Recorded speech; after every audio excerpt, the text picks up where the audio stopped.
Hello and welcome everyone. Hope you all are safe and taking good care of yourself. So आज की video में हम paint करेंगे this beautiful terracotta pan. I got this clay pan for rupees 150 here in Pune. You will see many urban households have terracotta cutlery as a showpieces, but not many like cooking in them as the food cooks slower than usual. So without any further ado, let's start this beautiful mandala art on terracotta pan.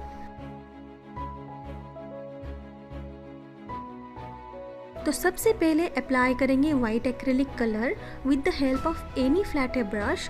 Always remember when you apply base colour, make sure you will apply 2 or 3 coats if needed for a better result.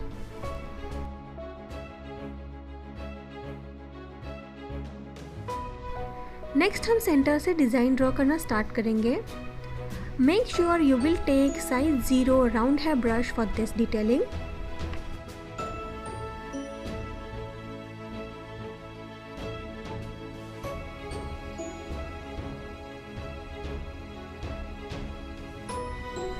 I have chosen 2 colors for this painting, which is blue and dark pink, and of course black color for border. I personally love this combination, so let's see how's the outcome.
That's it for today. I hope you like this video. If yes, don't forget to drop a comment below. Subscribe for more such videos. See you in my next video. Till then, bye, take care and happy crafting.